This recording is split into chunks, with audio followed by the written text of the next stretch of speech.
Skill buffs.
As y'all come on in this bitch, hit the like button for a nigga.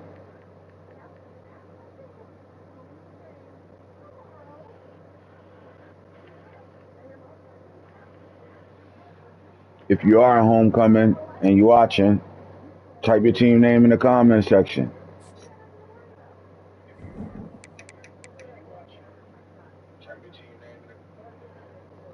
All right, 2024.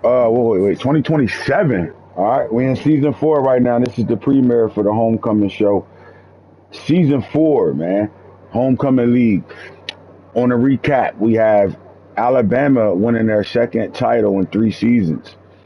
Shout out to Coach Brandon taking the Alabama Crimson Tides right back to the championship a year after not being able to actually play a game and wasn't able to defend his championship. He was able to come back in a big time game against. How about Syracuse making it to the national title game in season 3? Coach Falk's doing a really good job with that program. Um, I think when it comes down to college football, uh, it comes down to like, team selection, right? But not just team selection. When you get to season 4 in your dynasty, I think it's more about your build. How are you handling your roster? What are you doing to allow yourself to be able to continue the blue blood run you have or build yourself into a blue blood? Um, and we got a group of guys that coaches in this league, group of coaches in this league that do a hell of a job with both managing their rosters and bringing in talent and also maintaining their rosters with what they had already talent wise, and just putting themselves in a situation to be able to play their style of football. Um, and I think the brand of the team you have matters when you're playing dynasty mode, right? This ain't just hop online and play a game. It is what it is. No, this is a build. This is players changing. This is players getting better, right? Or players fizzing out, right? It's the long haul, right? The marathon, not a race. So to have us in season 4, and we looking at some of these teams in this league right now, with the start of season 4, everybody's starting with a clean slate right now and looking to, you know, show that, you know, not only show their alumni, but they want to show their fan base that they have their team headed in the right direction, right? So let's talk about the Nissan Heisman right now and see early Heisman favorites. I think a lot of guys don't realize that the Heisman, for the most part, is not going to be guys that played really well last year. It's going to be the higher overall guys are going to be the awards, like the All-Americans and the early favorite in awards, right? As you play a video game, as you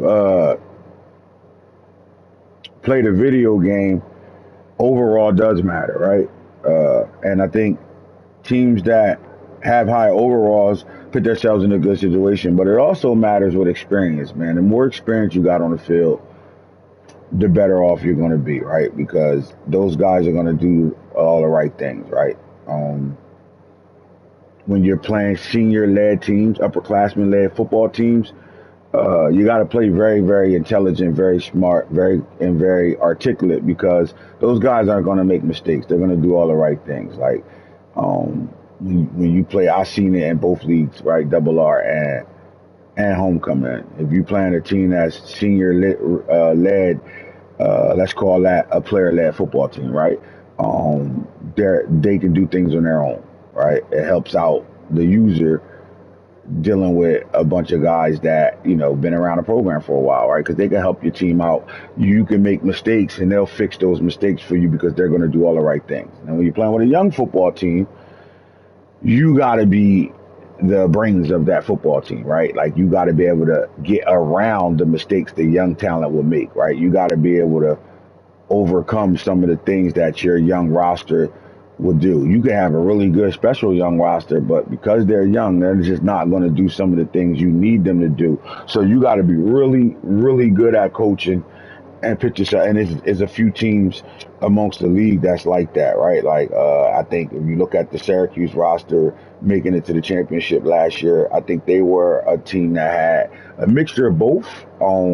But they relied on a couple of young guys as well, right? At the quarterback position, the running back position, even in the wide receiver room, even on the D line as well, right? And then you got guys that senior led, where those teams, if you just go out and do what you got to do and you manage and you play, you call a good game, bro, you're going to be in a really good situation, right?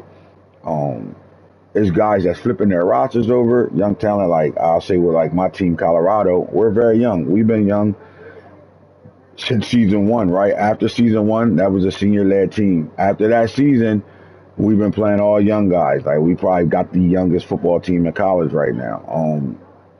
I think Louisville is in that same situation in this league, homecoming, right? Where they got a young, talented football team. So right now, the 2027 Heisman Trophy, the top 5 guys, this will selectively change for sure, but the top 5 guys on this list, you're starting with Jared Gibson, Texas running back. As you can see, he's up to a 98 overall in his redshirt junior year, so he's been on campus for 4 years, right?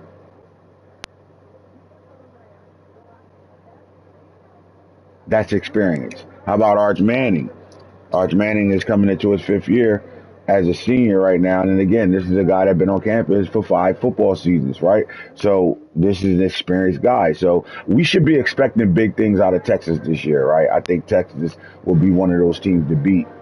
They've been that way throughout the first 3 seasons, but I think this is the year of expectations for the Texans. I mean, for the Longhorns, right? I think Texas Longhorns, this is the year for Coach Jimbo and them for expectations, right? This should be the year where you see those guys really go deep in the playoffs and make a run for the national title. Um, but it's all about how they manage the young talent that they're going to have to play with, right along with these veterans right now. How about Caden Durham? He never redshirted at all. This is his fourth year. Last year of football, they got him here again. This is overall based. All right, I think one Cam Michael redshirt junior again. Look at it, veteran presence, right? High overall, 93. But I think he's one of those guys that's on this board because he was top three last year. Actually, he fell to three after week 14, the last game of the regular season. He had a bad game, in 3 catches, and he was, in the Heisman conversation last year until that game happened. Dropped him 3. So I think Cam Michael being on this list right now is a guy that's here because of his overall and production. Peyton Lewis has been outstanding through his 4 years at Tennessee. Coach Corey does a good job with him, not only as a running back, but catching the ball out the backfield as well. So they are your guys right now for your top 5 when it comes down to Heisman. And the reason why I say they do it by overall, because let's take a look at it, right? The guy that won the Heisman is still in college football right now.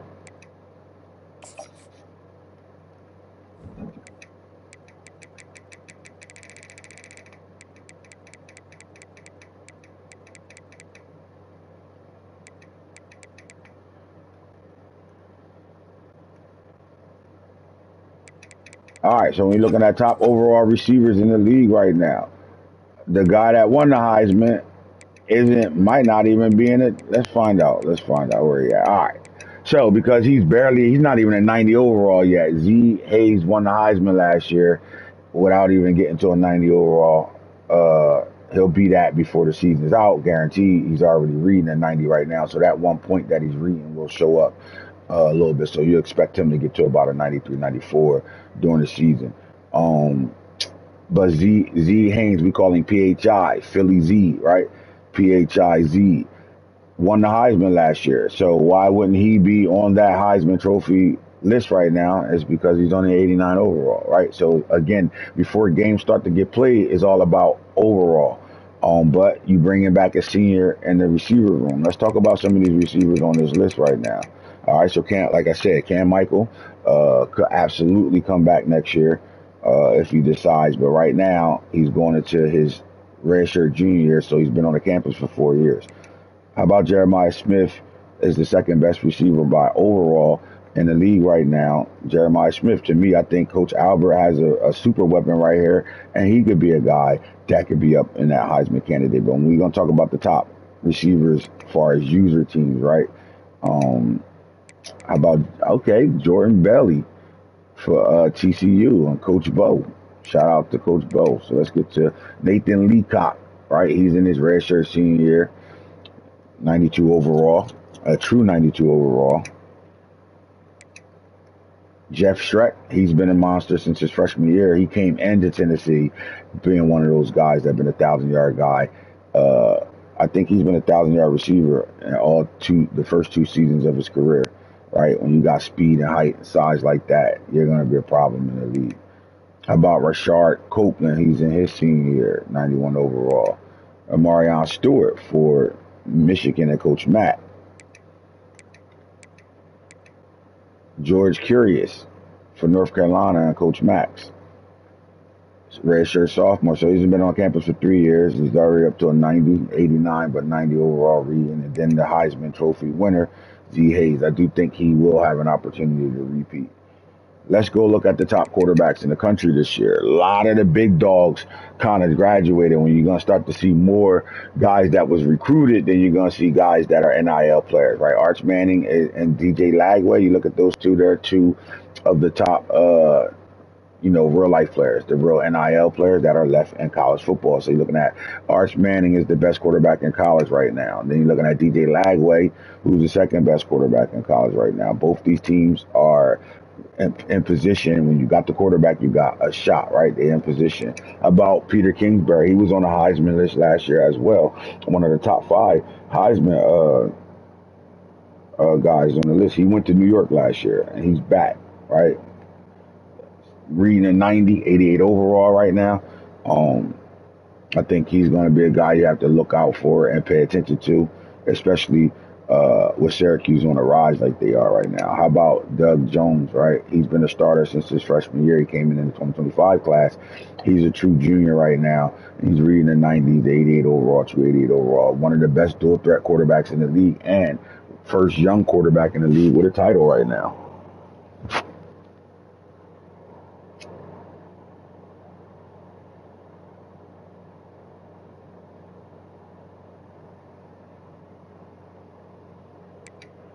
Hillburgers and Isaac Wilson, they finished 11th last year, made it to the playoffs.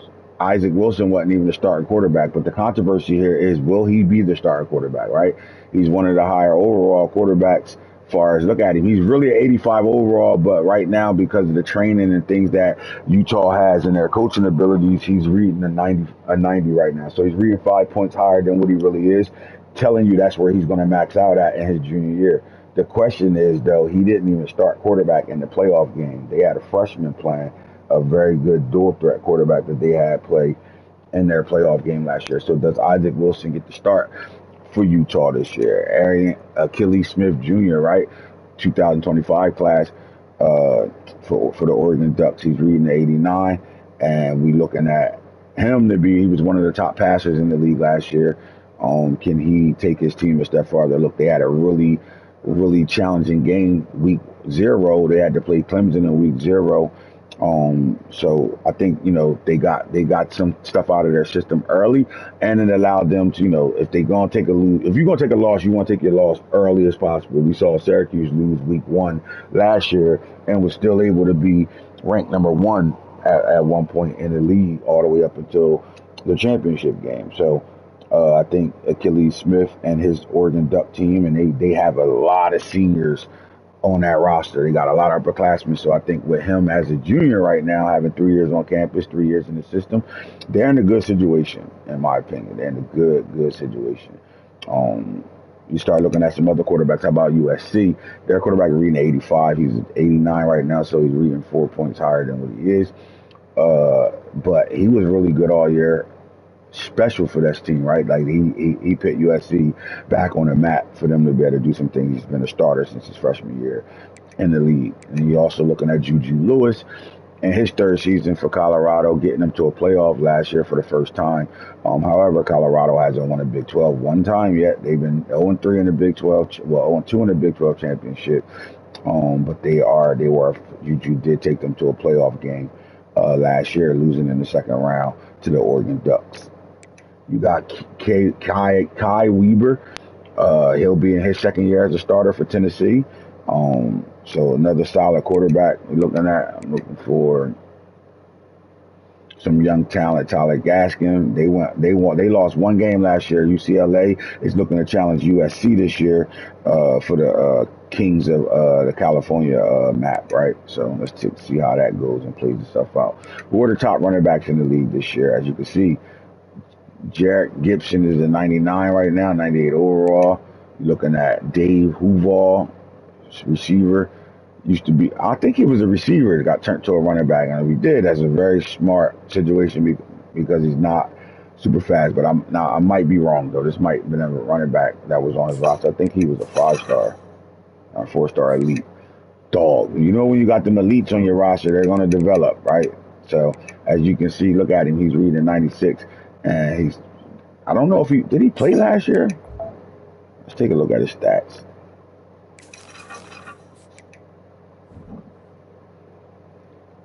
Yeah, he did. He's been playing since 25. I'm sorry, this is their running back. All right, so he's got 3 years production on the field. As a true freshman, he had almost 1,000 yards. But then last year, he had Dylan Edwards over there, so it wasn't his show. Dylan Edwards came out of the portal. Him and Avery Johnson came out of the portal to join Clemson, and as you can see, it took a hit on his production right now.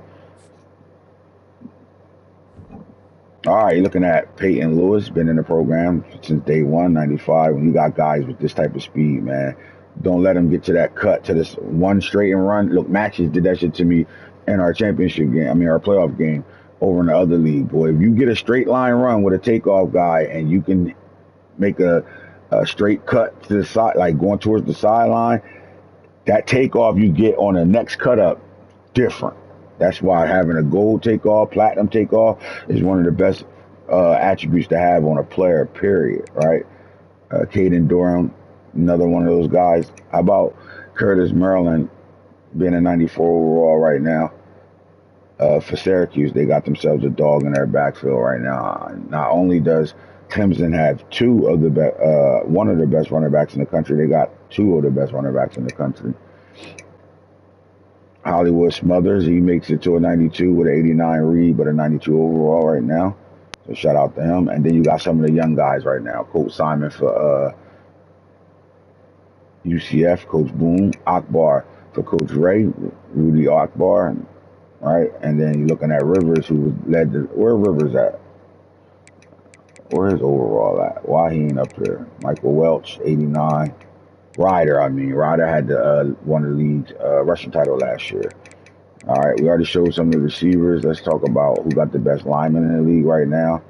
Looks like best left tackle in the league goes to Ezekiel Quick as far as overall. Now look, he reading 95. This is just good coaching traits for Max, right? Max doing a good job with his coaching traits and stuff like that, because this guy's reading at 89, but on the board he's 95 overall. How about Jordan Seaton, the 5-star elite in his senior year? He's up to a 91, reading 94 right now. So shout out to him. And you got Samson Okalola for the Miami Hurricanes. He's reading 93.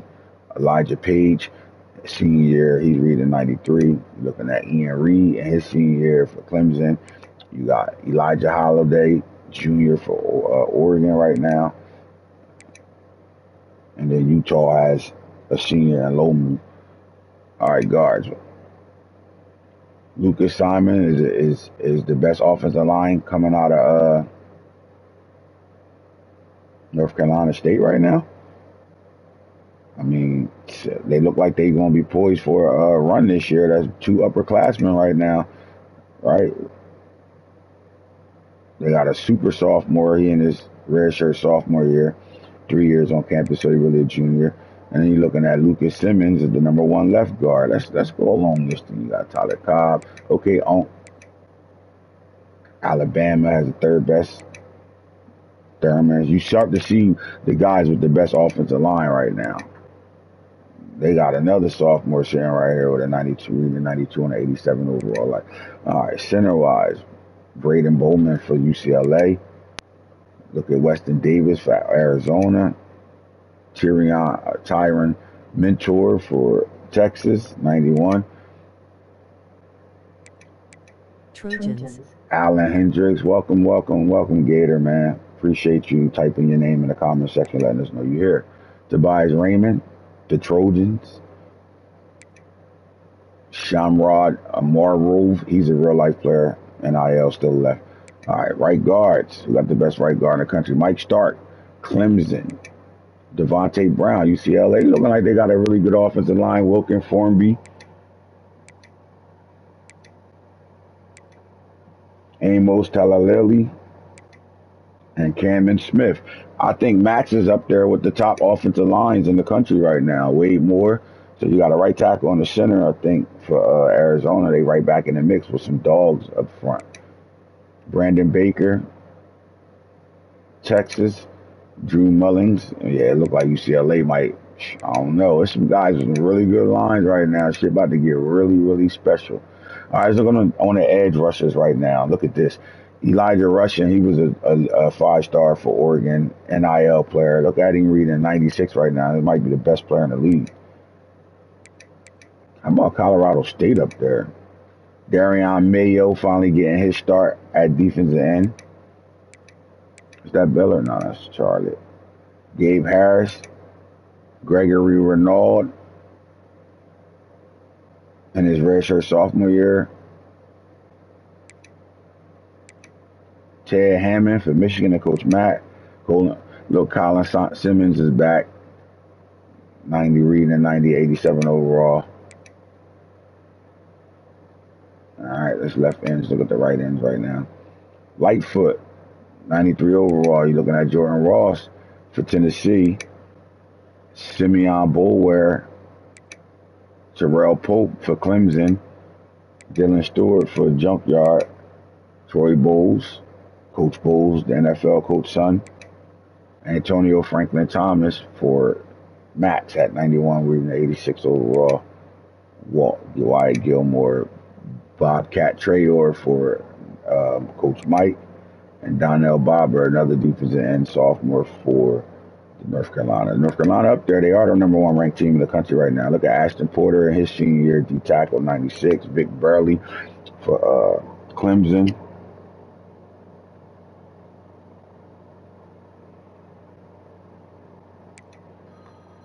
Jericho Johnson. So you're looking at 2 top D tackles right there along the D line for Oregon right there. Alex January, D tackle for Texas. Terrence Green, that's the 3rd Oregon guy up there. Amari Everett for Penn State. Xavier McLeod. Caden McDonald, Clemson. Armando Blunt at the D tackle position, balling. Marcus Dill for the SMU Mustangs. Outside linebackers, you're looking at Darion Gilliard had a really good year last year for Texas. Gabe Williams. Keon Keeley comes back for his senior year for Alabama. UCLA's Dale Lowell. Middle linebackers, you're looking at DeMarcus Riddick. How about Jason Gates here? Been a starter since his freshman year, 2025 class. Look at him, reading a 98, 94 overall. He balled out for 3 years, though. Justin Williams, 91 overall for Georgia. Carlos Manuel comes back for his redshirt sophomore year. He's reading a 91. Look at him reading a 96, but he's a true 91. Elijah Groves at middle linebacker for the North Carolina State Wolfpack in his redshirt junior year. Quincy Law, redshirt sophomore year, 94 overall. We got some good middle linebackers in the league. Dylan Williams. You got Kamal Boner from NC State. Alexander Kilgore for SMU. Hakeem Teller, another middle linebacker. Kingston Villa Asa. Stacey Bay for Arizona. Jason Helton. So you got some dogs, right? Sean Madden. I was going after him too. Bradley Shaw, Arkansas. Mason Curtis, Michigan. Look at the redshirt freshman. NOBB, Nathan Owusu. So this guy was a 79 until training. He jumped up to a 90. The dog. All right, looking out right outside linebackers. Quintavious Johnson for Georgia is the best. You got Bickerstaff for Oregon, #2. Sidney Lincoln. Is that Georgia? Back to back. Yep. DJ Barber, Jordan Dobbs. TJ Capers, Alabama. Lewis Carter, Oklahoma. No, ain't nobody. Kelvin McBride, NC State. So NC State gonna have one of them rosters to be able to compete with anybody this year. Jalen Magbo, definitely the best corner in the league right now. Asad Brown Jr. Malcolm Siglar. You got back-to-back 90 corners right there. Good shit. Ellis Robinson, the 4th. He was the 5-star for the 2024 class in real life. Khalid Beasley as well. Wardell Mack, another one of those NIL players. Kobe Black, another NIL player. So as you can see, Texas I told y'all, Texas roster is real. They ready this year because they all upperclassmen. They ready to go this year. AI, the my player sitting here. Mo Hayden for Florida Gators. He ready. AI ready now to take over for McKenzie, who left for the NFL. Arian Parrish, look at that speed, 99, 99, 98, 98. And Jill, oh my God. Guys got some guys on the back end, man. Let's look at these safety play. Dylan Smith, looking at Steven Mesco for Tennessee. There's no 90 overall safeties in the league right now, none. How about strong safeties? Noah Dixon, Clemson. Ken Rosenfeld, 88 overall. You reading 91 though. Aaron Flowers, 87, reading 89. Jalen McDonald, look at sophomore, true sophomore. Eric Mahoney, you gonna ball out here, dog.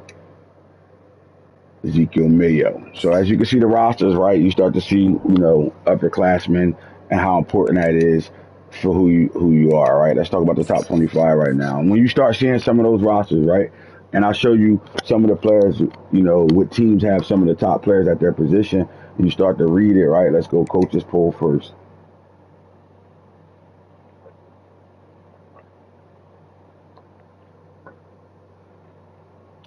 Going into year 4, North Carolina has built themselves into a 91 overall, 91 offense, 92 defense.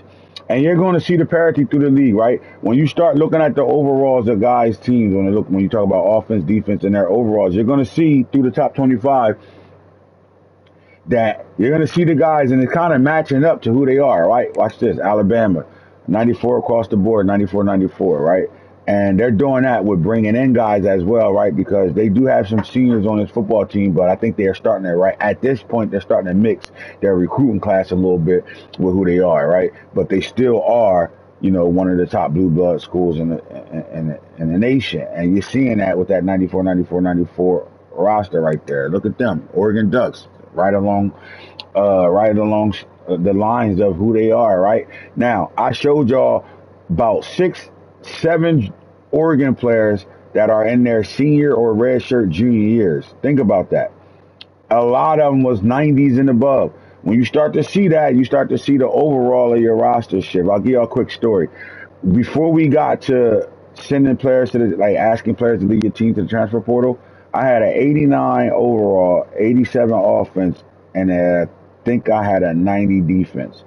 By the time I was done cutting guys, I went up to a 90, 90, 91.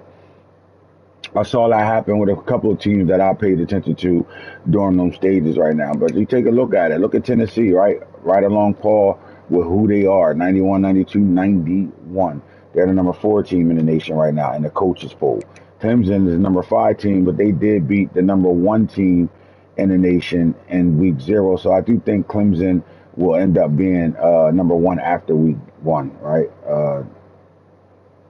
They should be number 1 after week 0 because they're the only team that played. But you're seeing Clemson sitting here. Look at that roster, 94, 94, 94. These are all the guys that, them blue bloods kind of. And I'm not going to continue to say it, and there's no disrespect to anybody that has those teams, but this is what you're supposed to look like, right? You got to make your team look like this or keep it looking like this. This tells me that you're doing a good job in recruiting, a good job in managing your roster, and a good job of doing the right shit with the players on your roster. How about Miami? And Coach McCoy is doing a really good job, 91, 91, 91. Syracuse is sitting at 90, 90, and a 90. Texas at number 8 in the country. Look at them, 93, 92, 94 defense. And you saw Texas, most of their high overall guys were on the defensive side of the ball. So you see that 94 adding up to that. How about Notre Dame, 90, 92, 89 defense, right? Notre Dame starts off with one of the better defenses in the league, especially in that secondary. And Mike has to do a little better job of getting that defense built. But they're on par. UCLA sitting at a 90, 90, 91 roster right now. Arizona, 87, 87, 87. And Arizona lost, so they had a lot of seniors last year, right? So I could tell you all this. Arizona is doing a really good job, not only in the Big 12, but in the entire league. With that 87 roster, that's really good for them to have that 87 roster because before they had the cut players, they were at 84. So that tells you that they're doing a good job of roster building because they played a lot of seniors last year, and I think it showed for them to being there to get to being a bye week in the playoffs. And they played a lot of veterans, especially on the offensive line. And you saw a couple of 90 and overall. They had high offensive linemen, 2 of them. They had a center and a right guard or a right tackle that was high 90s and in the top 5. So that just tells you that they're doing a good job with the build of their football team, right? Like training their guys and developing. Florida Gators, look at that roster, 93, 92, 94. And I think this is the year Florida is on par with the rest of the SEC. Sitting at 12. Colorado, 90, 90, 91. which is crazy because when you look at their offense, Colorado's offense is upperclassmen, the junior quarterback, junior and seniors at the running back position, all juniors at the receiver position, offensive line, the guys that are starting this year, all seniors and juniors right now, right? It's up to par. And on that defense, they're younger on the defense, but I think they did a really good job recruiting guys. They did a really good job with their recruits and their development, right?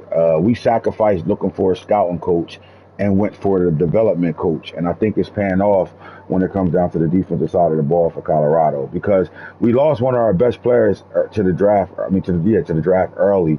And we're playing some very young redshirt freshmen, but the development is pretty solid over there right now. So I think I like where we at. Get more EPs. My bad, but that shit boot me right out. Oh my God. Yo, me and Max was playing a hell of a game. I don't know if anybody else was going through this, were they on a game plan or not, but we was playing a hell of a game. We had bad connection in double R. I'll talk about it over there in that league. Fucking really good playoff game, man. Really good playoff game. It's 14-7. I got the ball with 4 seconds in the second quarter on like the 3-yard line, and I'm throwing a pass. I don't know why I just kicked the field goal, but I'm throwing a pass, and we going through connection issues, so it freezes. And as I'm throwing a slant, it doesn't throw it when he's supposed to throw it. And when it unfreezes, he throws the slant, catches it in the end zone, gets swung out of the end zone for a touchdown. Then I just was talking about that takeoff, right? He had a running back. He gets the ball back at halftime. The running back takes a run up the middle, really good run, beelines to the left sideline, and then take off up the sideline for a touchdown. And then we have a butt naked wheel route. It freezes again. By the time our quarterback let the ball go, he got hit. And the game just said, nope, y'all not playing this today. Servers, man. Servers and EA, man. Get y'all shit together. All right, so Georgia. Let's talk about Georgia. I don't like being negative. I don't like talking about any of my coaches in the league because the guys that are active, to me, I think they are, they deserve credit for just sticking through it. There's a lot of guys that really don't. This is my question. This is my question to the non-active guys in college football. Why? Right? Why? I think one of the major things that got a lot of guys turned off about college football is because, especially the guys that play in my league, because if you played in my league, that means you're playing in other guys' leagues that are in this league too, right? The guys are going to pluck y'all all throughout my league. They're going to take guys and y'all going to play. So you're seeing different variations. My one question would be, who has a college league where everybody that's in their league is playing in their league, that's playing their games on a regular, consistent basis? Because if you do, then I would like to know, I would like to know how, right? And I would say this, the guys in my league usually are active as shit. So if you got them in your league, it's 9 out of 10 they playing. Now, what I wouldn't like is if they're in your league playing and not playing in mine, just sitting over here managing a team and not doing shit with it. So I say that, I bring that up because I think what college football did to some guys was it took some spoiledness away from them. Some guys, like, I'll give you Craig, my boy Craig, for an example. He doesn't have the time to really sit through shit, right? So with playing computer games and you have to do everything, you got to be on all the time to get your recruiting done and all that just to maintain shit. I don't think that works for him in college, right? Like, because it's just too much when you are a busy person, when you out doing shit, you got shit going on, working, and your life just in the way of you being able to sit in front of this game consistently like some of us can, right? But then you got guys like Tata, who I know playing multiple leagues. So I think when you take a Georgia team, you got one of the best teams in the league. Now, when y'all looking at all the SEC teams that I showed so far, was there one SEC team that was under a 90 that I showed so far? And if you're saying no, then you're right. Not one of those SEC teams are under a 90. So to me, something is lacking here, and it comes down to roster management, right? Not everybody is great at building, and I don't think Tata is not good at it. I think Tata just doesn't do it. I think he'll get on and just play his games, do his recruiting when he can. But this is the fall off with college football. Like guys really getting active because they can't do it, right? Guys that can't recruit or put it together or keep your team managed. And what people are not taking advantage of is two things. One, let the computer set your settings for the computer to do your recruiting for you if you're just not good at recruiting. Because they'll do a solid job for you. That's one. Two, change your coaching ability, change the coaches you're going after. If you're not going better, bring the best 5 stars in, like a Clemson, like a Tennessee. I gotta go take my mom to ShopRite because they charged her twice for something, so she's gotta get her money back. Okay. And then we're going to the cemetery to do my dad's thing. Okay. All right. You got paid because we said. You don't get the fuck out. Get out of here, man. Here, let me one of them joints, bro. One of your joints. Come on, man. Leave me one of them joint skis. Let me get one. Nah, come on, bro. You can't do that for me? No. All right. Love you.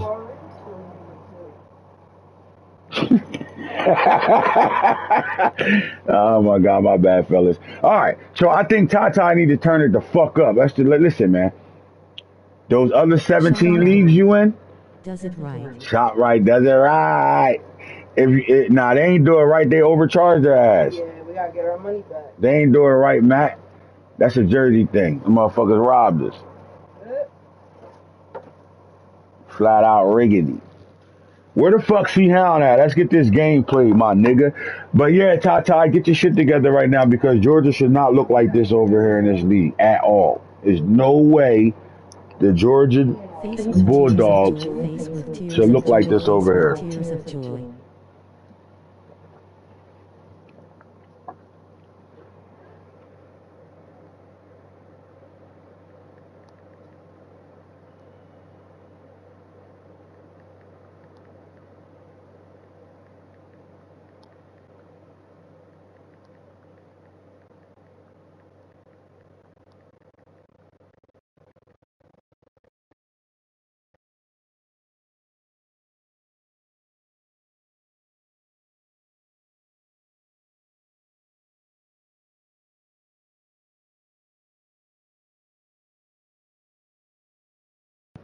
But when it comes down to like college football, like I can't talk about Madden this year because I haven't been active in my own Madden league yet, and most of it is for a reason.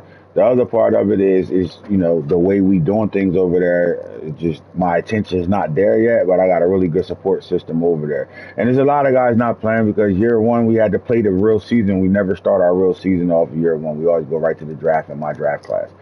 So once my draft class come in, everybody get right back active. And then over there, you got to play a user game. 9 out of 10, you got 32 users in the league, and everybody got to play everybody, right?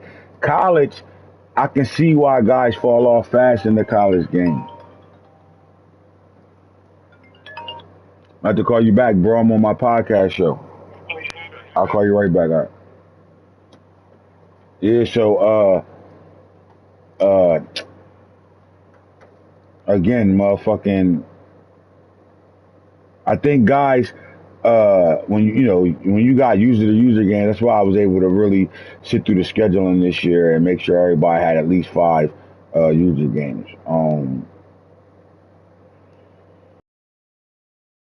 But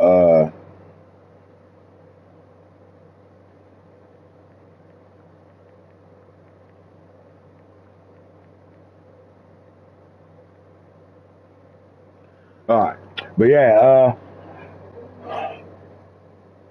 I mean, you gotta make a decision. So when it comes down to like the college football, what I'm noticing far is because I got 3 leagues running right now. I got Double R, DNA, and Homecoming.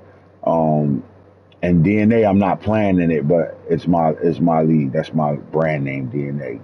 gaming. So it's my league. I'm just not playing in that league, but it's being ran by Coach ours, Mike Tillman and shit. And we in all three leagues, we're going through the same shit. Where and feel free to chime in. I know Gator, you watching this shit. I know you don't shy away from showing that you watching and typing your team name in the comment section and all that. And I appreciate that from you, big guy. But I know you either run a league or you're in leagues. Tell me, am I correct with this? Like all three of my leagues, it was alright on some blue level type shit. Motherfucker, so do you want the shit or not? My nigga, I told you that shit cheaper than the glue. The fuck? Bro, I got 2 whole joints left. You want them shits or not, bro?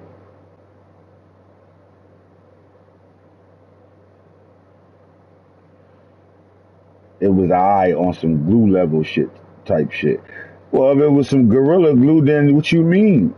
I on some glue level shit. If it's on some glue level shit, you would just niggas be funny as hell. Just say you want to pay less than I'm charging your bitch ass. Oh, damn, I forgot. Anyway,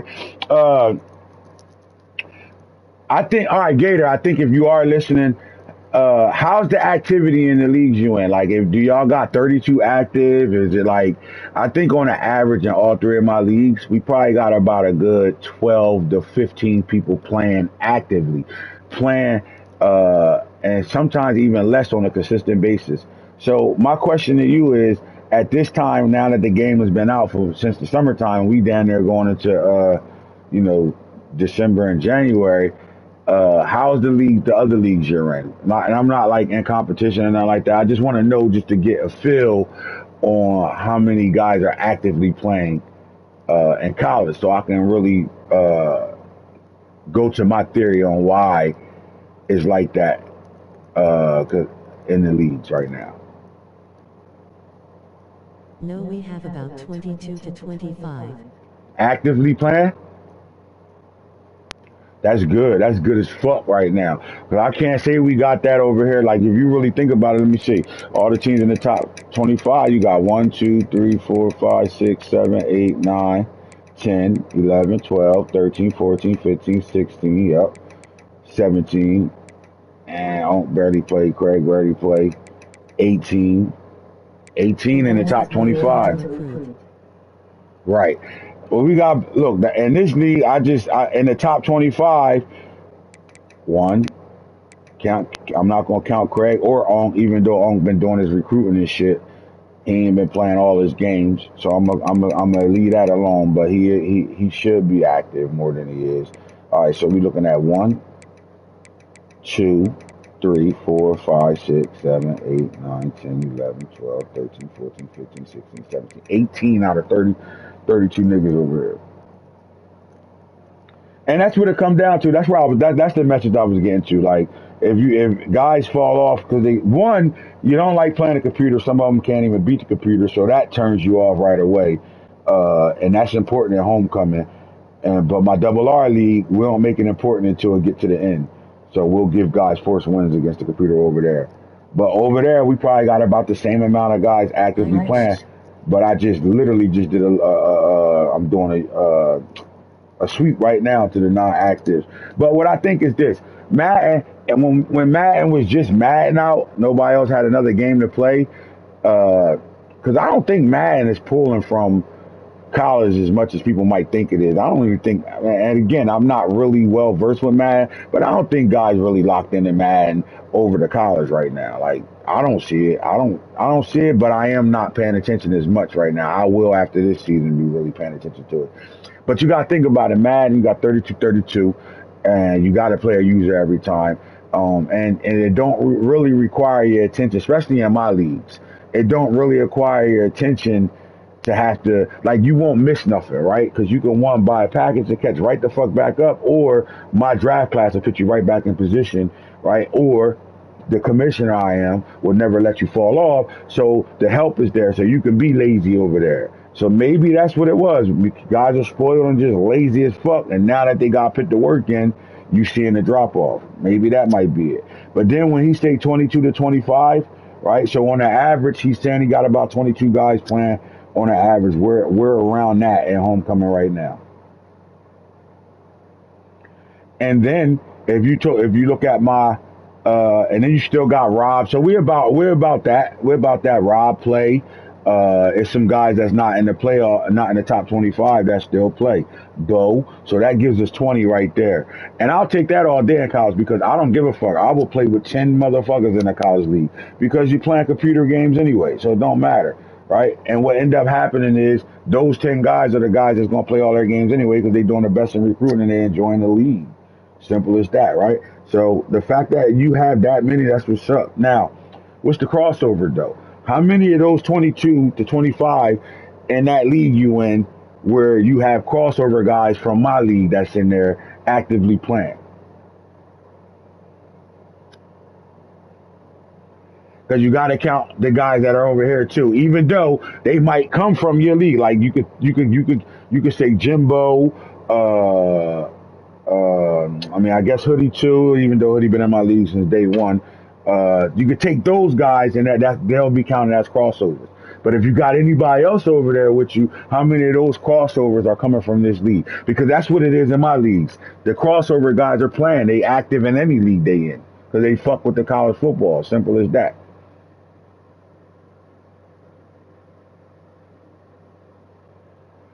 But I think with college, if you can't embrace college, it's I'm in because four dynasties, I'm in and for four the other. most part, they're all active. One has over 22 users. The others have around 16. One's 48 hour, one's 72 HRSA. That's not a bad idea too. 72-hour leagues. That's not a bad idea. So as you can see, everybody that's responding right now are talking the same, right? We got the same amount of people that's really active, and what it does is it does this. You got 3 to 4 reasons why you don't have to be active, and here's one of the reasons: playing computer games. Playing computer games is a turn off to guys, right? Not everybody can hang 70 on a computer, right? So that's a turn off to them. A lot of guys it don't even matter about the score. Can they beat the computer or not? They just don't want to fucking play the computer. It's just that simple, right? And college is too big of a landscape to not have to have computer games, right? That shit matters. All right. And Madden is Well, we have 32-32. way less CPU games than in here. Well, that's because I'm learning now how to motherfucker schedule user games and shit. Remember, they just started making a user game the schedule from our last season. We was able to schedule, but I just wasn't good at it. So I kind of know I see it now, and it change. It's change. You can change things. I'm learning how to change it. So I'm hoping in season 5 we could do better. Maybe I'll holler at you offline to figure out how to make more user games and shit because you got. Now, let me ask you this: how many guys are in each conference, though? Because that'd be my problem. You only can schedule the non-conference games, so you gotta line them shits up, right? So, again, everybody over here except for Louisville, everybody over here got somewhere between 5 to 6 user games, and then Louisville sitting on like 8 of them shits right now. We But have 8 users in each. yeah, same thing, same way I did mine. So how many user games do y'all actually have over there?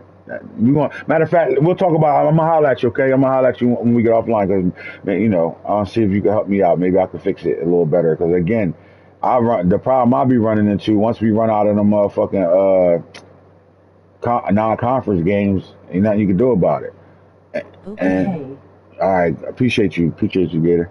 All right, so man, so when you look at these teams right now, and you're looking at the guys I spoke about, right? But you got some big games coming up, right? Because this week in week 1, not only does North Carolina has the number 1 spot in the coaches poll, they got to play Tennessee right now. That's a good matchup for Max and Corey. I like that matchup. Alabama probably already took care of West Virginia. Trust me, Brandon played his games. Oregon, they took a week 0 loss, and that score isn't indicative on what that game really was. That score got ugly in the 4th quarter with 3 minutes to go. Literally, Clemson scored like 33 points with 3 minutes to go in that game. All right, you see number 4 Tennessee and North Carolina, so we got top 5 matchup there. Clemson is off this week.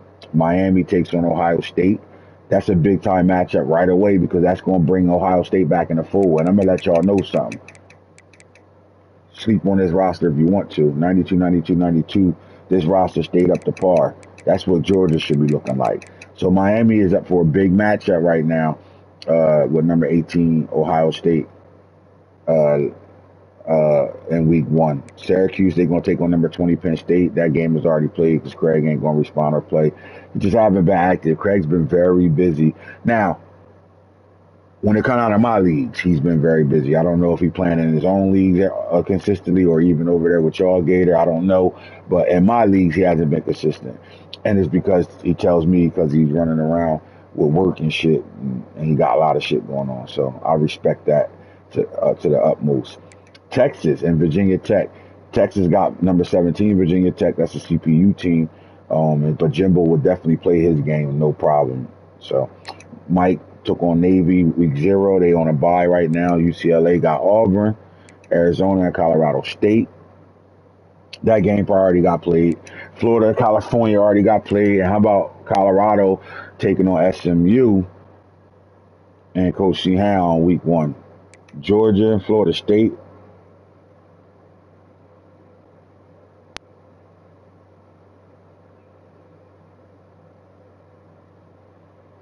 You know what? It's criminal that the West let that Florida State team fall apart like that and nobody got Florida State in the league. How do you play in a dynasty and Florida State isn't one of the teams being used?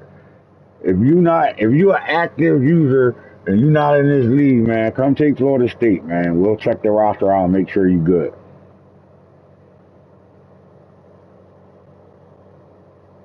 USC and UNLV, they stand on the West Coast with it. I'm quite sure Gator played that game already. Utah and Wyoming, Virginia Tech in the top 25. They're going to get their ass whipped by Texas. Cause they didn't hire Diane Lowe. Right. He over in Colorado putting it together. Don't worry about it. We coming. We coming. We definitely coming, Matt.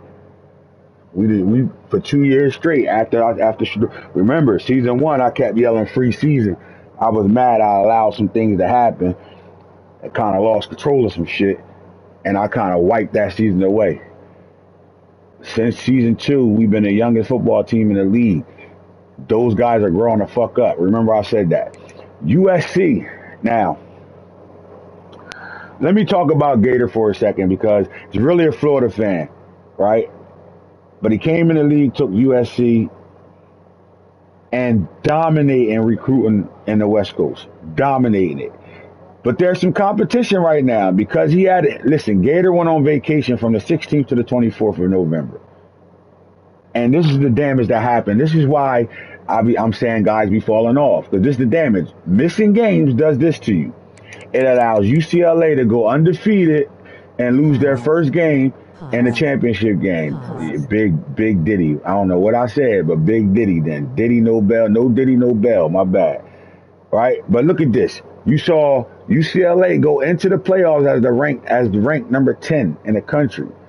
Their only loss was to Oregon in the championship game, which some can say that week 16, November the 16th to the 24th, allowed UCLA to play Oregon in the champion and not USC playing Oregon. But look at the damage it did. It allowed UCLA to catch up, not only catch up, to finish in front of him in the coaches poll right now. And that's going to be a little problem. Now, we're going to see how that's going to play itself out because they are a 4-star program now. How is it going to play itself out when it comes down to recruiting and California? Is USC still going to dominate the state of California? Because when we looked at the recruiting, USC, majority of their recruiting was coming out of California. They was dominating the state of California. And now you got company. So I want to see how that's going to play itself out, right? Because right now, that's like, look, y'all at the starter line, and the race is, I just gave you a 5 week, 5 game head start. Go ahead. See if I can catch up. That's what that is right now. All because of a vacation, right? But he didn't bitch, ain't complaining, then just come back and line up and let's get to it. Simple as that. So I can't wait to continue to watch that because not only is it a USC UCLA thing, Oregon is in the mix too. They playing on the West Coast. They are pretty much considered a West Coast team. So how much of with 3 really good teams over there recruiting in the West Coast, how is that going to players course, because USC has been top 5, top 10 every year in recruiting. So how is that going to play its course? Utah, this is the first time Utah has had an 85, 86, 85 roster. This team has been 90 and 89 across the board because they are playing a whole lot of redshirt seniors on right now. This is the lowest overall they got. And I think, we're going to watch Hillberger's route. And Hillberger is doing a solidly good job of recruiting. Top 5 every year, my bad. Utah is doing it, and Hillberger's quiet as kept is actually doing a really good job in recruiting in the Big 12. My boy Unc got his program up to a 3.5 star. Yeah, definitely elite. Yeah, now you are. Definitely are. I will not. Hey man, we was top 5 this year.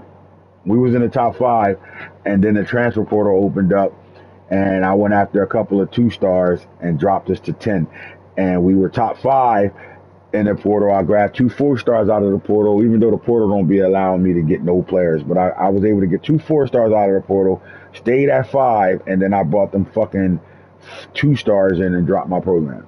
Which is crazy because in the portal, if you look at the national ranking with these 2 stars, they're actually higher than some of the 3 and 4 stars. They dropped down to us 2 star when they're in the portal, when really they came out in the high school, they were 4 stars, 3 stars, shit like that. But you won't know that if you don't really know rosters or know players.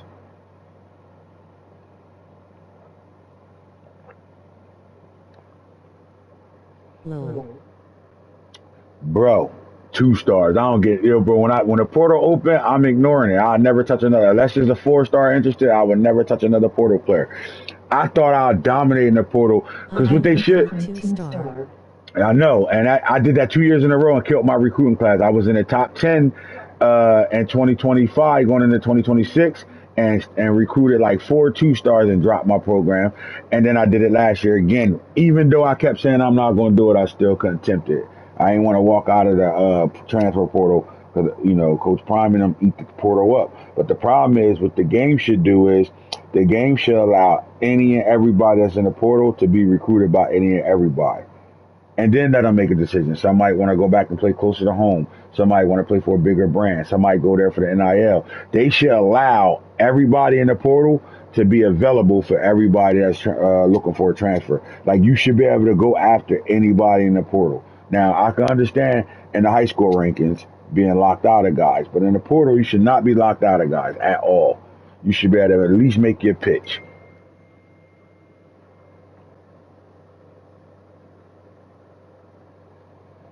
I like this Louisville team. I like the Louisville coach. He's in my double R league. I'm going to tell y'all like this. This is a guy that, I will always continue to open up a space for him to play in my league, because he ain't bitching, complaining about nothing. Like, you start seeing a lot of these rosters, you ask yourself, how do they compete in the ACC when the top dogs in the ACC look like this? 91, 91, 92. 94, 94, 94, 91, 91, 91, 90, 90, 90, 90, 92, 90, 89. This is what he got to deal with. And yet, I had looked at, 86, 86, 87. I've yet to hear a complaint come out of his motherfucking mouth. At all. Not one. Right? And the fact of the matter is, look what he's doing. Because he brought this Louisville roster up to 84, 86, 84, and he only had them for a season. That means he's doing a good job already. So you got to love that, right? Nano fell off the face of the earth, and Junior has been busy with bowling and some other shit. Now, again, I know he playing my Madden league, but again, some guys just rather play Madden because of the 32 user. It's a little easier to play the Madden. So, all right, with that being said, that's your top 25. Now, let's talk about some guys in the league. Not just the coaches. Let's talk about the players in the league in a sense, right? Let's get to some shit. I showed y'all the Heisman list, right? On this Heisman list, can Jared Gibson be a guy to stay on this list? I think he can be. I will guarantee I will put the money on Arch Manning being in this Heisman race more than Jared Gibson. I don't see Cam Durham. Coach Knox hasn't played the game at all. Cam Michael will definitely be in the race. Peyton Lewis will definitely be in the race. But there's some guys amongst the league right now that are guys.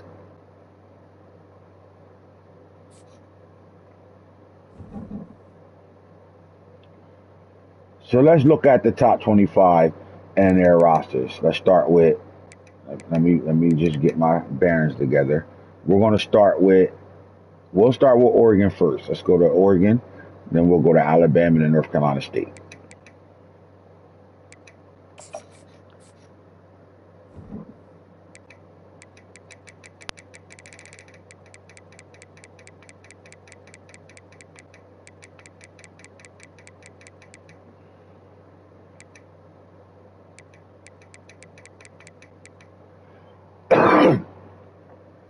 All right. Now, the first thing I'm going to say is this. When you're looking at the quarterback position, right, you're looking at Achilles Smith Jr. Every quarterback that came out in the 2025 class that became starters, they all look the same. They all got the same overall damn near. You'll see as I go through the teams. But Achilles Smith Jr. has been one of the top throwers in the league since he's been in the league since 2025. So for 2 years, he's been one of the top throwers in the league, somewhere within the top 5 to 6. All right. So at the quarterback position, I would say, I will agree, y'all can agree or disagree with me that Oregon is in a good situation for the next year or two at the quarterback position. Where the surprise came at is right here. As a true freshman, this guy came in at 78, went all the way up to about an 84, and now after training, he's an 88 right now. But look at the trophies up top. All you gotta do is look at his picture and see what's next to him. And that tells you the work that was put in on the field and through training right now. I think he's in a situation to be that guy to be able to continue to be the guy for this team. And to be honest with you, I think he's going to be one of the best rushers in the league. I think he can defend his title as the college football leading rusher. And then you start looking at the veterans around him, right here. And then they got an up-and-coming power, or another receiver back. I thought he was a power back. And look, this is what he brought in, 76 overall as a freshman, right? And a guy that's on the shirt that probably will never see the field. So you're looking at that, and you start looking at the wide receiver room, and Boyce comes out of this, like, this is a third-year player. So as a freshman, he developed, redshirt freshman, and now he's to where he's at right now, but he was his best receiver last year. Parker steps up. Jasper Parker comes in from he goes from an 80 to an 88 overall. Zachariah Carr, senior, you're looking at a senior with 97 speed, 90. So the speed is there. I mean, they're flying over here. Sweet flying. And you got guys that really, still in development mode where they won't even see the field yet, right? Young receiver, David Bryant comes in with very good speed on a red shirt. Let's see what his highest 4-star elite. This is going to be a guy that's going to change the game for him. So, Oregon's wide receiver room is healthy right now, right? 2 underclassmen, upperclassmen, underclassmen, you can call them what it is, a senior, and then they all young, all guys that's developing. Now, when you got the luxury to develop freshmen by redshirting them, it changes, and you'll see throughout the league what I mean. All right, tight end position, they got a senior there, junior, and then a sophomore. So the veteran presence is all over this field. Junior and Holiday at 91. Looking at left guard, junior, right? These are starters. Senior, sophomore at center. Right guard, redshirt freshman, getting his first start. E. Joy started since his freshman year in 2025. They all came in with Achilles Smith, so that's what you want, right? And then look, you get the redshirt top-notch guys, because both of these guys are dogs. They're going to be problems when it's their turn to play. All right, on the defensive side of things, super senior, right? Dog. Freshman, dog. 87 reading a 90. And again, when you get the red shirt guys, and 74 reading a 76 on his roster, this guy has the potential to jump to about an 80, 82 by next year. At D tackle, senior, junior, senior. Look at this. We saw these 3 guys when I was going through the top overall guys, but then you got a super sophomore that's going to be a problem in the years to come. Look at the strength on these guys, 95, 99, 96, 97. Like, this is why he should be able to play with SEC and top ACC type teams, right? All right, junior. Middle linebacker. He was the leading tackler for 2 years straight as a true freshman and a sophomore. So, but then right behind it, look at that, 95. You got dogs right behind it. Bickerstaff, another guy that came in with Achilles. They've been starters since their day one. He's reading a 92. He's a 90 overall. And then at the corner position, you're looking at veterans with Cox and then Austin, the Caps. And they just graduated some guys, but then look at the young youth right here. All of them solid. Senior at safety, got him out of the portal. I think this is the kid that came out of the portal. And they tore the portal up. That's what you're seeing right now. Some portal players tore up. Flowers Jr., Woodyard, and then look at the young talent right here. All solid talent. And this is why Oregon is recruiting with the best. He's been top 5 to 10 every year in recruiting, and roster management is keeping them up par. Who was that second team I said? I don't feel like going back to the top 25 again. Let's go to, since we down here, let's go to North Carolina State. All right, NC State. And I'm going to start backwards, all right? I mean, freshman, redshirt freshman, but behind them, you got 2 juniors, upperclassmen, right? Senior at the safety position, freshman behind it, so the depth is there. At cornerback, you're looking at a junior and a senior. Solid. Look at the speed. Like, you look at your top 4 corners, and you're not shying away at all. Because you know the speed is there. How about the development?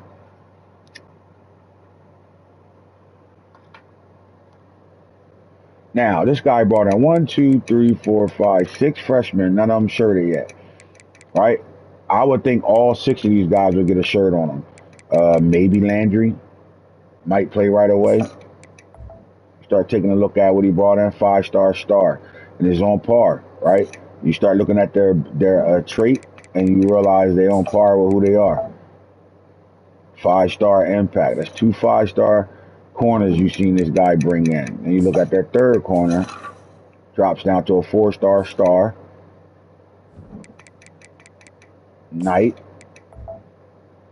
3-star elite. So look at him. He reading a 72, but look what he reading on his roster, 72.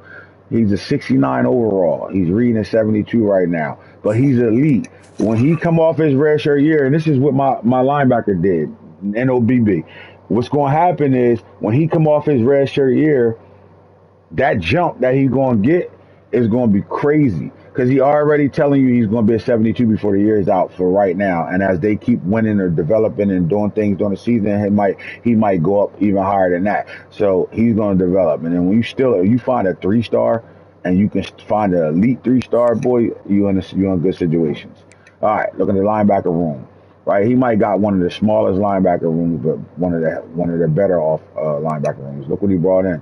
Right, Chad Blanco. 4-star impact. He reading an 82 on his roster. He's 78 overall. But look at the speed and the size.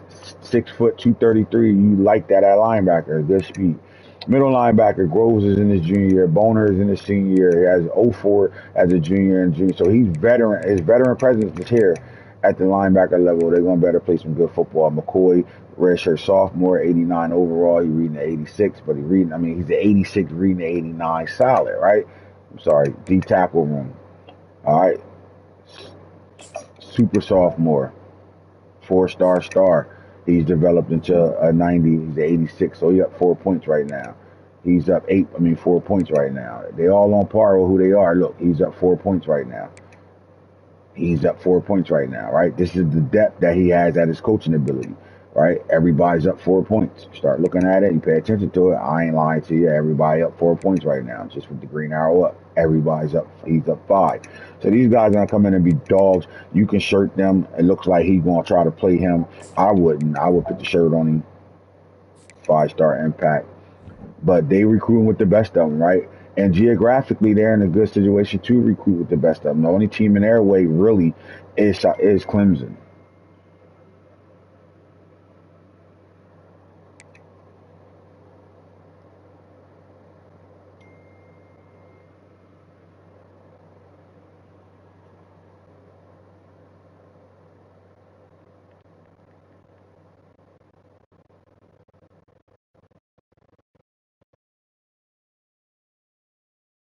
Send me a picture of it because Niggas support that. They supported his raffle tickets last year. Send me a picture of the raffle tickets.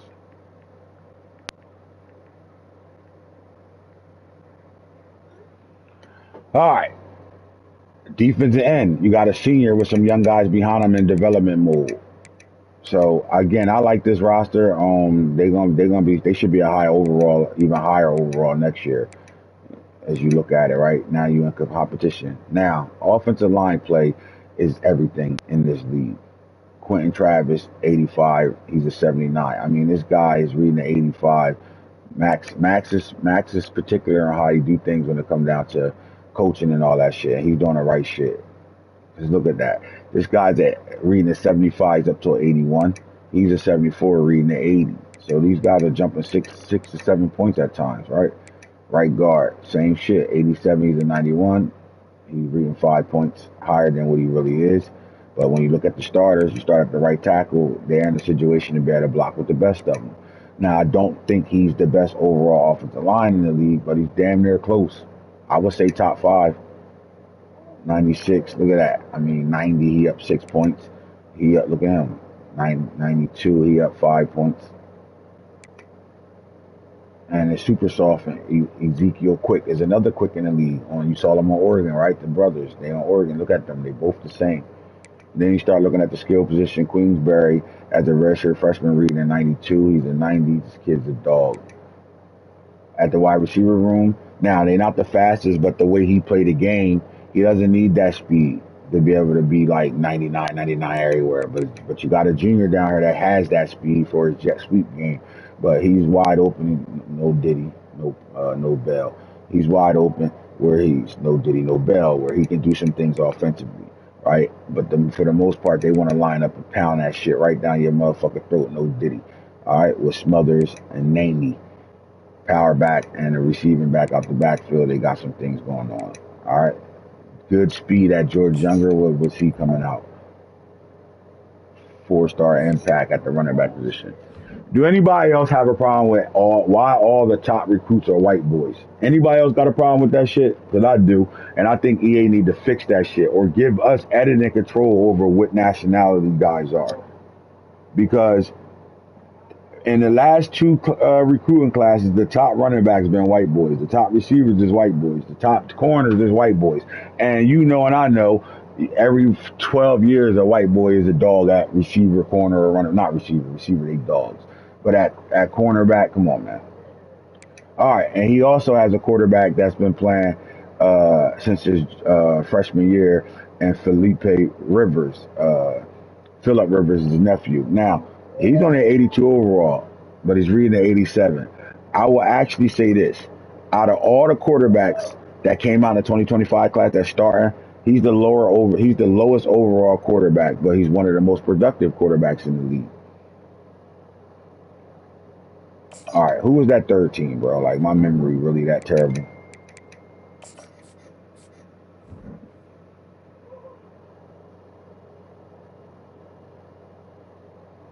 All right, Alabama, Clemson, and Texas is next. Just going to go through the top 10.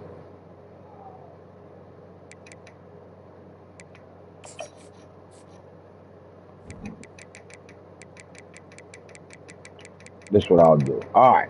So let's look at Alabama's roster. The defending champions right now, right? All right. Again, look at Doug Jones. He's been the starter since 2025. He's on par to what the most of these quarterbacks that start look like. He's a 90, reading 2 points higher than his real overall. And one of the best dual threat quarterbacks in the league. Let's talk about him just for a second. Follow me. Stat-wise. Over his 3-year career, right? As a freshman, he threw for 5,441 yards, 52 touchdowns, 15 interceptions. He comes back in 2026, goes up to 230.9, 6,279 yards, 58 touchdowns, 15 picks. And right now, after 1 game of play, 284, 3 touchdowns, 1 INT. But in the run game, the production is there, right? 22 rushing touchdowns last year. And fight to try to win the Heisman. So you know this guy should be on the Heisman list right now, but because there's overall and no games being played that yet, he's not on a Heisman race, but he's definitely 22 rushing touchdowns, 50 plus touchdowns in the air. He's a dog. All right, so they lost some weapons, but bring some guys back right now. And you start looking at Richard Young. He was a 4-star, one of the top 4-star running backs in the country in his class in 2023.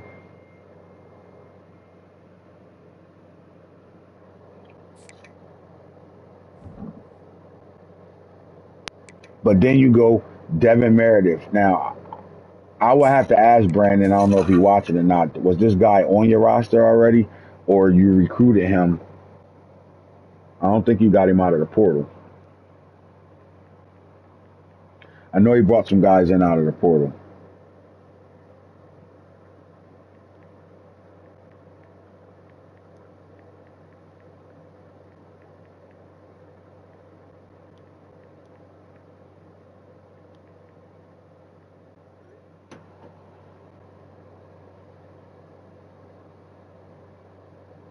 Dog. Like who?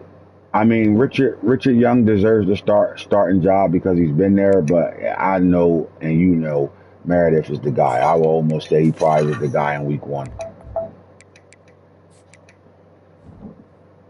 19 carries, 128 yards, 3 touchdowns is on.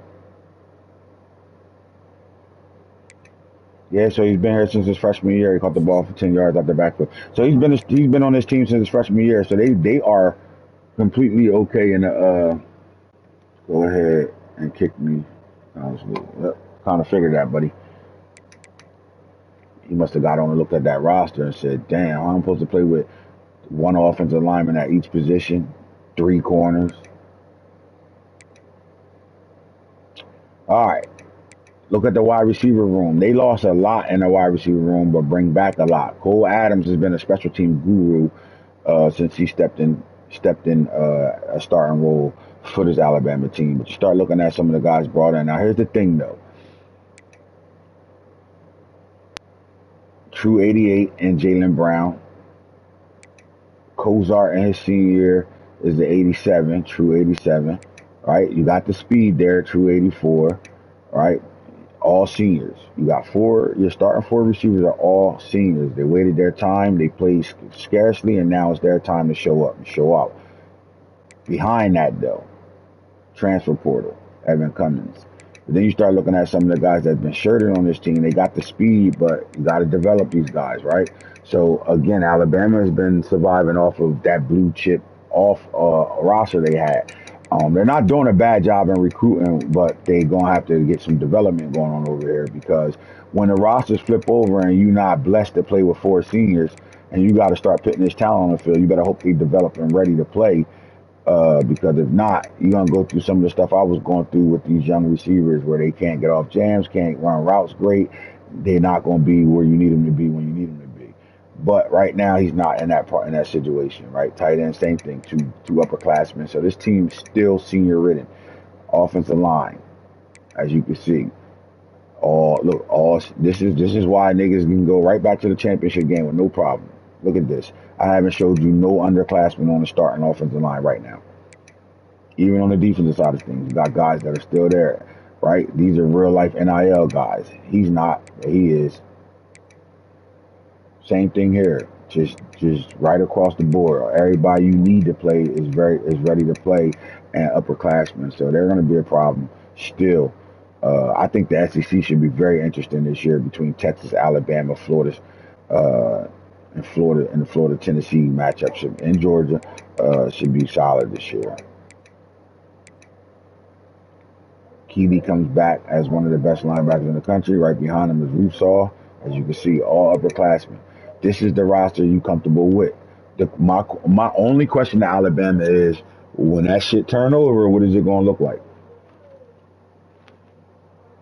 Because when you got to play them younger guys at certain positions, them younger guys, they're not the overall elite guys right now. So your coaching is going to come to play after this season for sure. All right, senior, junior, but then you got look at this freshman, right? Look at Jadarius Ramsey. He's going to be a guide for him. So is Higgins. Cornerback room, senior, junior, senior, right? This guy will be back. Xavier Brown, in my opinion, definitely coming back. But look, then you come from that, and then you're looking at, you got the speed back here. right? And now these guys I'm comfortable with, right? Look, 79, 78, they reading 4 points, no 3 points and 2 points, no 1 point, 3 points. But they're guys, right? Good speed. And two, I hit that bad early. Dog. That Henny, I had an alcohol beverage since 2005. All right, again, upperclassmen. Got some young talent that's going to be really ready to go. So they're going to be good in that safety room. Little young here, so they got really good talent here still and good speed. So, and I don't see this guy getting shirted at all.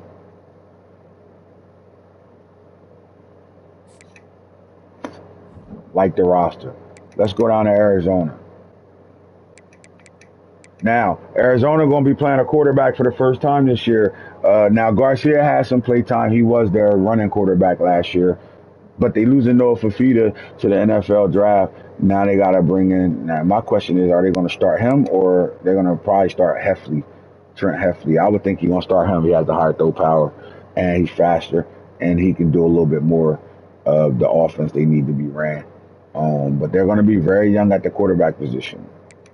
Running back room, they still blessed with speed with Brandon Johnson still here, but they lost their my player running back in Antonio. All right, Sabri is what you want to call him, Anthony Sabri. Solid,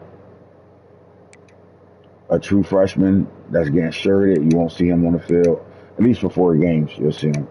Wide receiver room, junior, nice speed, but overall wise, these guys still gonna have to develop something. But the way he played, he's gonna be fine. I know Kona Poe was there since 2025. This guy is shirted right now, so we'll see how that goes. Now he came in 2026. Boykins, where that receiver you at? There you go, Don 2. There you go, right there. All right, so he got good speed, but they got to get developed, right? So I said 87 overall roster, not bad. Senior at the tight end position. Got 2 freshmen down here, solid overalls. Left tackle, 86. Reading the 82, he up 4. Dukes, reading the 91. Still good on that old line right now, man. They doing a good job maintaining that offensive line. Look at the center position, and they're going to be solid for years to come. Right guard, same thing. Sophomore, he's going to be there for a while. Senior, 95. So they're pretty solid on the offensive line. They did lose their DNs, but bring back a redshirt sophomore. Freshman behind it at right end. They got good speed here. But gotta get developed, right? Pretty solid at the D tackle. Still gotta get developed. Still on par for the Big 12 though. Outside linebacker, Buck James was their 5-star middle linebacker that they brought in last year. Look at him. Up to 85 right now, dog. ETN got good speed, so you got some guys. Brought another speed guy in. Nice size, too. Middle linebacker, Bay goes to the middle linebacker, 92 overall. Holyfield, the red shirt. No, he a real freshman. He's going to play right now because of the speed.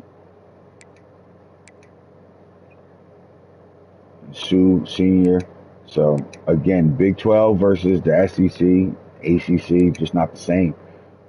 But he's on par for being one of the top teams in the Big 12 for sure. The one thing he's going to better do is cover anybody with this speed.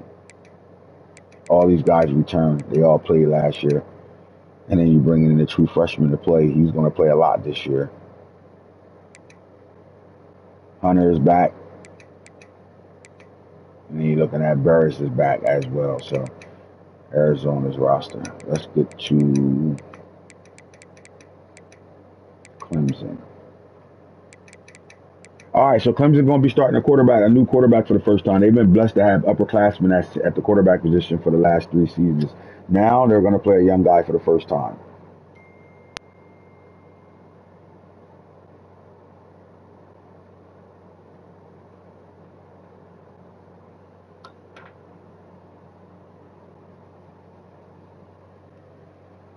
Who gets to start? Slayton?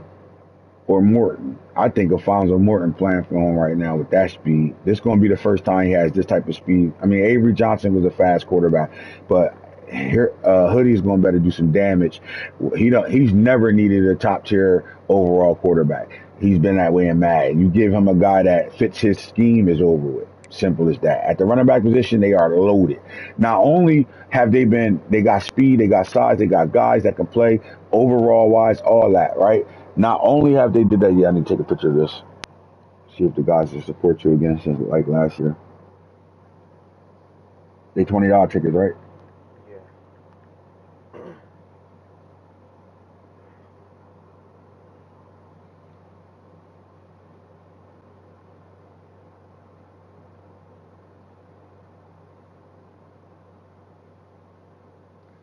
All right. When you've been the number one recruiter in the country for 2 years straight, this is what you bringing in: elite, impact, 4-star. They not going nowhere either. These guys are still going to play for them. Impact, 5-star. Bichetti, I remember him. Etienne, impact, 4-star. Power back. He got different type of backs, so solid as shit. 4-star elite. Clemson. This is what it looked like on the recruiting trail. They balling. Now, I thought they would lose a lot of these receivers, but it seemed like they kept them all in the fold. Like, and not for nothing, all of them are good. Look at this shit.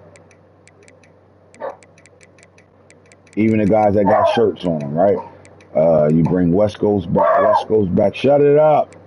All right. Came out of the portal. Came out of the recruiting rankings. 4-star. You got dogs. The speed is there for Clemson. Look at the speed. Year after year after year, they bring in the top receivers with good speed. Great speed, not good speed. Shit. Sophomore tight end. He was one of the best tight ends in last year's class.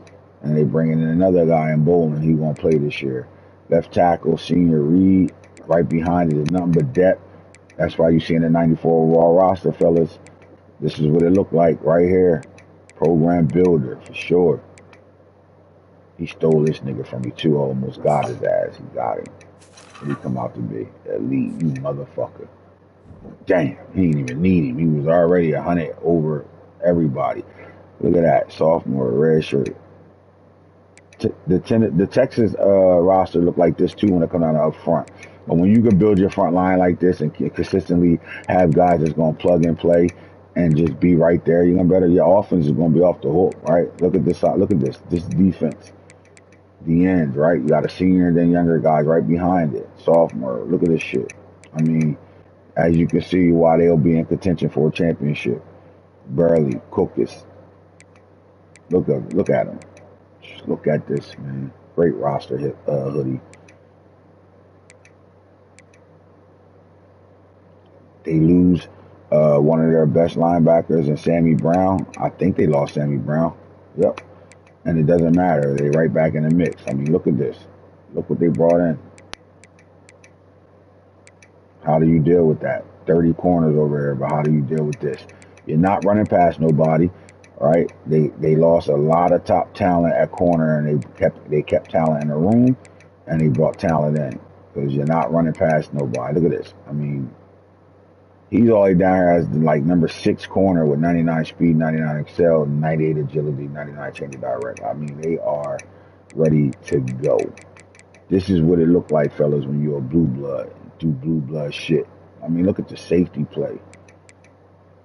Look at Bliss.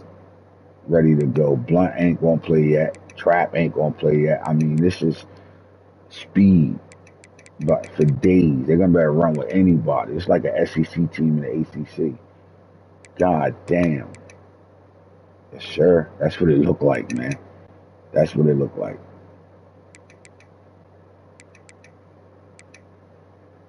Juju. I think we brought in a nice little Jaden O'Neal quarterback right here. He's more of a Derek McKenzie. No, he was the athlete. He was the regular nigga. All right, so our running back room, like even our seniors are still, look, 87. Hood coming back. My player, Lewis, He gonna be a problem. He gonna be a problem.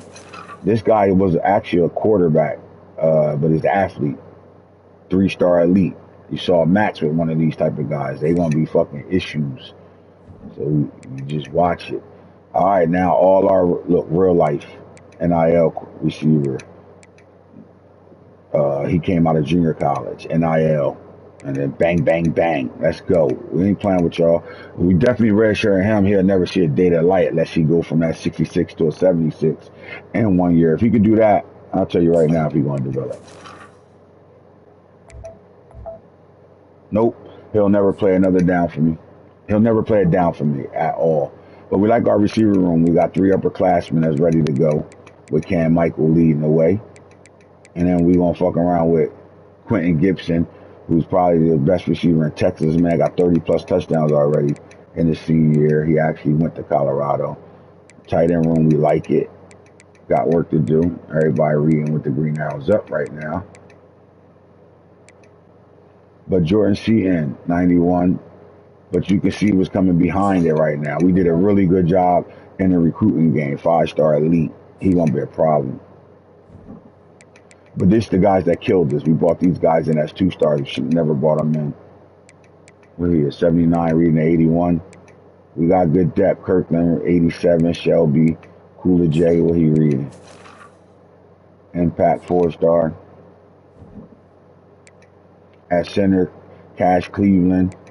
Brought in Scruggs. I think here, Impact. Here, Star, 4-star star.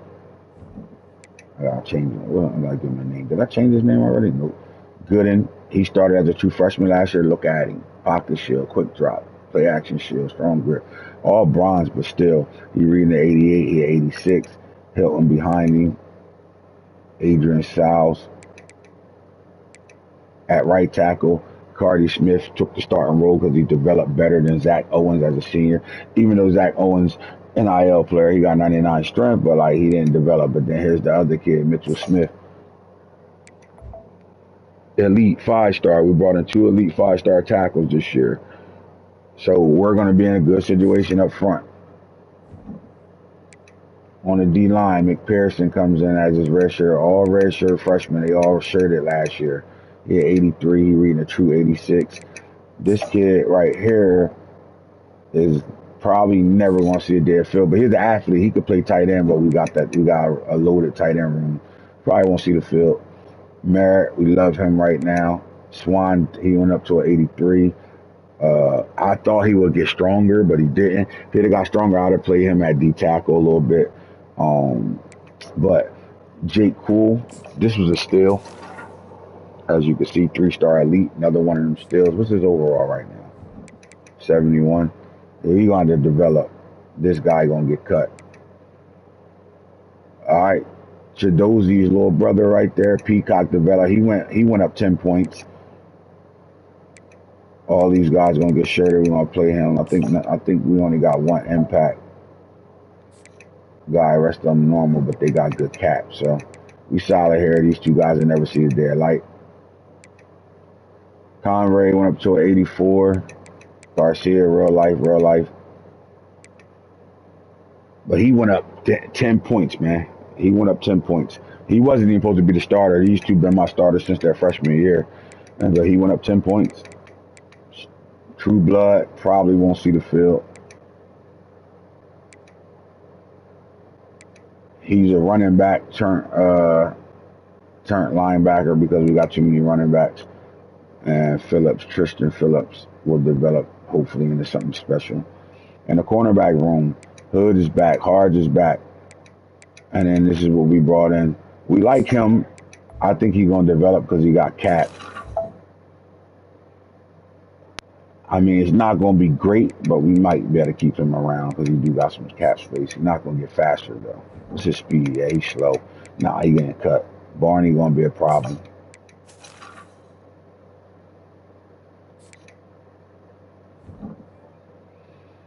And then we like our safety room.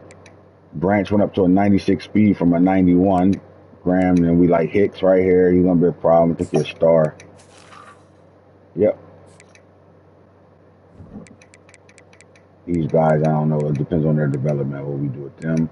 And that strong safety, Mahoney was an athlete last year.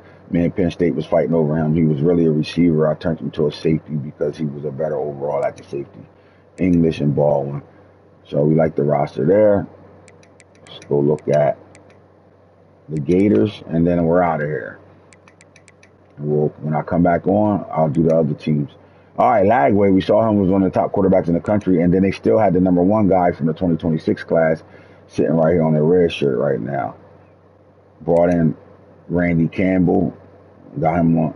Well, he shirted him. He didn't bring him in. He was already on the roster. He just put the shirt on him. Running back room, they loaded in the running back room. They also brought in some guys from the portal. But when your running back's looking like this, you got some speed, you got some. Holly came in from the portal. Webb's been here, Box been there. They can use him at fullback and tailback. The wide receiver room, Abrams, real life NIL player. Tyler Williams, real life NIL player. Tank Hawkins, real life NIL player. Really Small came in as a 5-star. Or Montana, one of these two came in as a 5-star in the 2024-25 class. There it go, right there. Solid at tight end. Got some shirts there. Here's the thing, though. They got better on the O-line. This is where they were lacking at offensive line play. They have guys now. And I think that's going to be the difference in how they play in the SEC this year because they got guys now.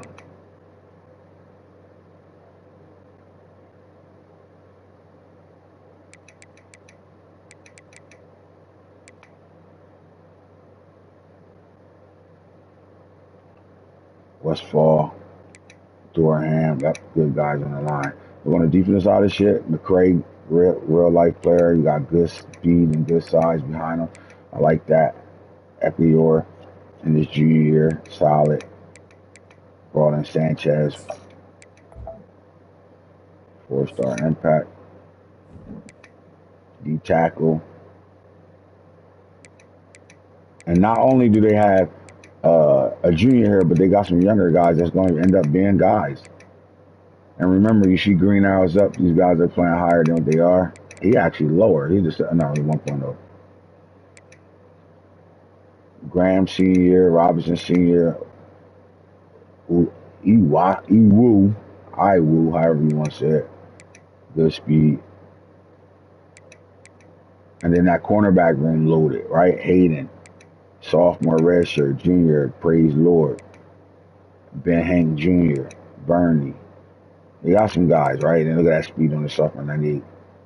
Not 89 Excel, but 98, but he got 81 man right now. Solid. Fournette going to be a problem. 99 speed, 90 Excel, 81 man. And pair. Slade pair. Can't cut 80 man. 93 speed, so they solid there. Trap. NB trap. Cantrell. Look at Butt. Look like Hoodie's secondary in a sense. 96. Meek. Redshirt. He's going to be a redshirt freshman. Farrell, and then you also got Coker that came in the same year. Butt came in, good speed, good solid 4-stars at the safety position. All right, fellas, that's our show for the day, man. I'm about to post. Last year, my son has wrestles, and he had a raffle last year, and I want to shout out Jimbo last year for supporting him and shit. That really helped him out, getting uniforms and a carry bag and sweatpants and all that sweatshirt shit, all that team storage shit they need. So I'm posting that in the chat, man, for anybody that's willing to support it again. Other than that, shout out to Homecoming. And week 1 it is, man. I'm about to see if C-Hound ready to play, knock that game out and get it pushing. Other than that, we'll holler at y'all on the flip side. Yeah, we're gone.